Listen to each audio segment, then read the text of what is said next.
ఏమండి మీరా? అవునే, నేనే. లోపల ఏం చేస్తున్నావే? ఉమ్, నేను చాలా సేపటి నుంచి డోర్ బెల్ కొడుతున్నాను తెలుసా? అవునా? హ్మ్, అవును. నీకు సర్ప్రైజ్ ఇద్దామని నేను ఫారెన్ నుంచి వస్తే నువ్వేమో 10 నిమిషాల నుంచి డోర్ ఓపెన్ చేయకుండా లోపలే ఉన్నావు. అసలు నువ్వు డోర్ లాక్ చేసుకుని లోపలేం చేస్తున్నావే? ఆ, ఏ? నేను స్నానం చేస్తూ బాత్రూంలో ఉన్నానండి. స్నానం చేయడం వల్ల శబ్దం వినిపించలేదండి. ఇది చాలా రోజుల నుండి శబ్దం తక్కువగా వినిపిస్తోంది. హ్మ్, సరే, మీరు లోపలికి రండి. రండి. హ్మ్. హా, అమ్మయ్యా, 1 సంవత్సరం తర్వాత ఇంటికొచ్చారు. చాలా హ్యాపీగా ఉంది.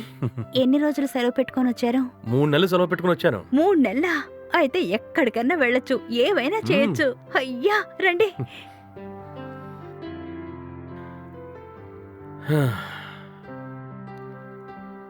అమ్మయ్యా, నాకు చాలా సంతోషంగా ఉంది. హ్మ్, రేపు నా ఫ్రెండ్ పెళ్ళుంది. ఎలాగో మీరొచ్చారు కదా, ఇద్దరం కలిసి వెళదాం. హ్మ్. మిమ్మల్ని తను చూసిందంటే చాలా సర్ప్రైజ్ అవుతుంది. హేయ్, ఎవడు వీడు? నా కజన్ వికాస్. వీడు నీ కజిన్ అంటున్నావు, కానీ మన పెళ్లిలో వీడిని చూడలేదే. లేదండి, అప్పుడు వీడు ఢిల్లీలో చదువుతూ ఉన్నాడు. ఆ టైంలో ఎగ్జామ్ ఉంది కాబట్టి మన పెళ్లికి రాలేకపోయాడు.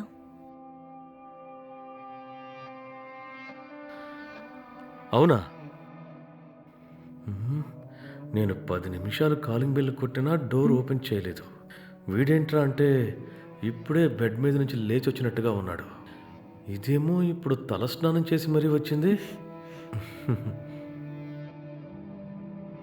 నిజంగానే వీడు కజిన్ అవుతాడా, లేదంటే నేను ఫారెన్లో ఉండడం వల్ల ఇక్కడ వీళ్ళిద్దరూ సెటప్ చేసుకున్నారా? ఏమీ అర్థం కావట్లేదే. ఏం చెయ్యాలి? ఏంటండి, ఏం ఆలోచిస్తున్నారు? వీడు నీ కజిన్ అని నన్ను ఎలా నమ్మమంటావు? ఏంటండి మీరు? ఏం మాట్లాడుతున్నారు? ఏమైందండి మీకు?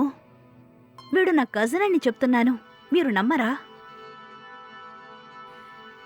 అవును, నేను నమ్మను. వీణ్ణి నేను మన పెళ్లిలో చూడలేదు. అసలు నేను వీణ్ణి ఫోటోలో గానీ ఎక్కడా చూడలేదు.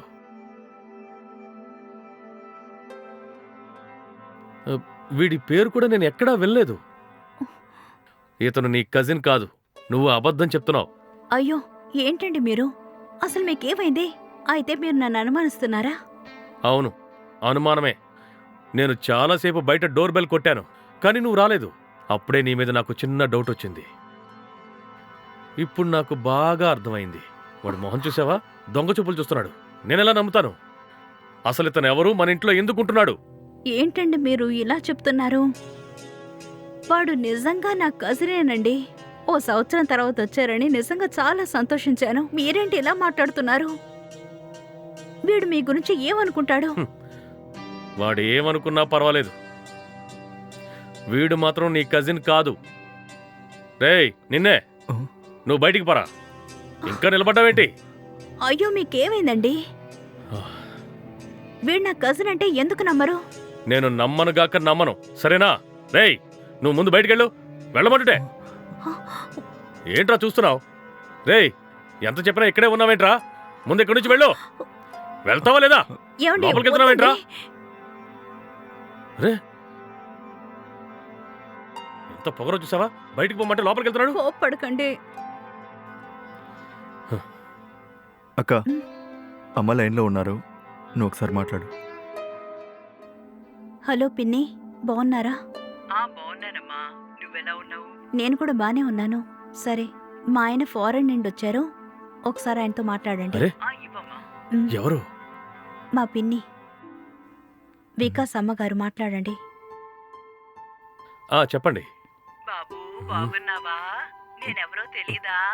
మీ పెళ్ళప్పుడు మండపంలో అన్ని పనులు నేనే దగ్గరుండి చూసుకున్నాను, గుర్తుందా? కామాక్షి పిన్నిని. నీకు కూడా ఒక బాక్స్లో బ్రేస్లెట్ వేసాను కదా, ఇప్పుడు గుర్తొచ్చిందా? అవునవును, గుర్తొచ్చిందండి. అవును, ఈ అబ్బాయి ఎవరు? ఆ అబ్బాయి నా కొడుకే. మా అబ్బాయికి హైదరాబాద్ లో ఒక ఇంటర్వ్యూ వచ్చింది. బయట ఉండడం కంటే వాళ్ళ అక్క దగ్గర ఉండడం మంచిదని అక్కడికి పంపించాను. వాడు నిన్ననే అక్కడికి వచ్చాడు. ఈ రోజు ఇంటర్వ్యూ చూసుకొని రేపు బయలుదేరతాడు. నీకు ఇబ్బంది ఏం లేదు కదా ఆహా, బాబు? ఏ ఇబ్బంది లేదండి. అవును, మీరు ఫారెన్ నుండి ఈ రోజే వచ్చారా? అవునండి. ఇంకే, చాలా సంతోషం. సరే బాబు, ఉంటాను. ఉమ్,